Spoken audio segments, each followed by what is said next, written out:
Uh, Great senior night. Coaches always stress and worry with losses on senior night, and I know it's different this year, moving it up a game. But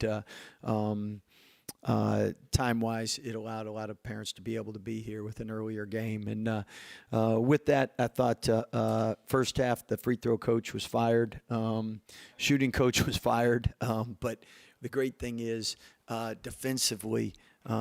I think we've gotten better in this past week, and that translated. I mean, if you're going to shoot 8 for 34 from the field, 2 for 17 from 3, 8 for 15 from the free throw line, and be up at half, that means your defense is pretty good. And to force 18 turnovers was really something we haven't been doing as much of lately, and it was great to get back to that.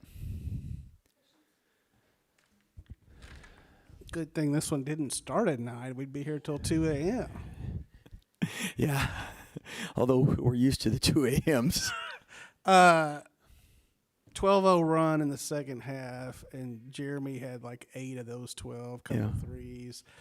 Just how big was that to get a little separation? Yeah, I thought, Jeremy 4 for 7 from 3, 21 points, 3 assists, 4 rebounds. Really, offensively, the last 2 games is really looked really comfortable out there and really giving us a great lift. As far as I thought, Rob did a great job in that beginning of the game when we were struggling to get anything, and he kind of kept us in it with his 16 points. As far as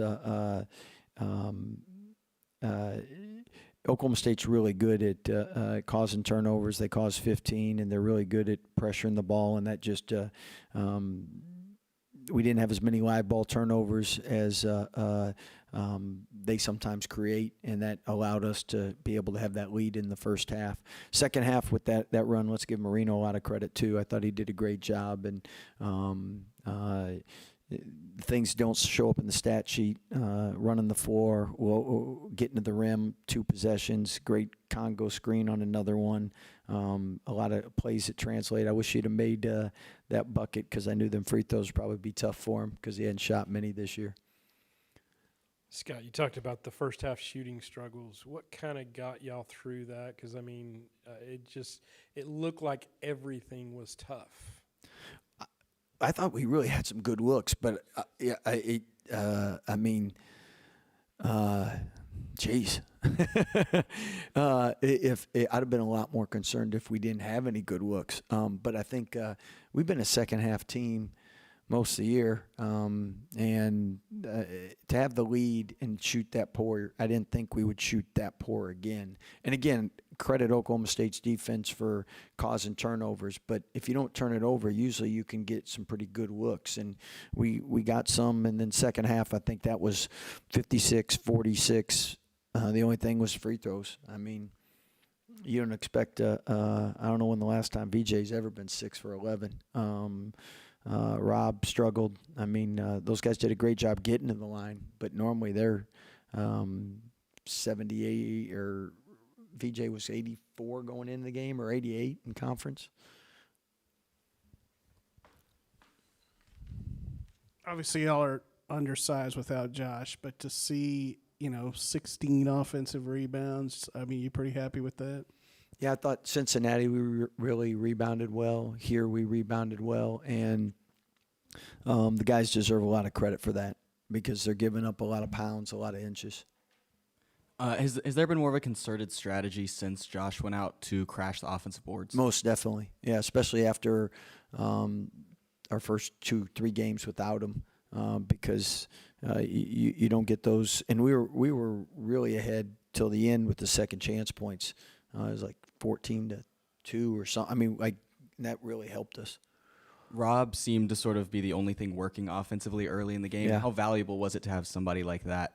Well, Rob, one thing about him is he can get a shot, and he didn't make any threes. 0 for 5. He'd been shooting the ball well, especially catch and shoot threes. But his ability to get to the rim, his ability to get fouled, and just generate things after the play breaks down or in transition is something you can't teach. Scott, how much did y'all just need this? Yeah, you lose 3 in a row, you need a win, and normally you lose a couple in a row, it takes some of that swag, some of that confidence, and that's why I always prefer to play a team coming off a loss. I mean, so good thing is we got one. Now we'll see what we can do in the last 2. You got TCU Tuesday. I mean, obviously a tough game Yeah. the first time. I mean, going into that one, do you like where y'all are now? I liked it better than before this game, but I mean TCU beat us here, so and they've like every team in the Big 12, they're better at home than they are on the road. So we got our work cut out for us. Appreciate you guys. Thank you.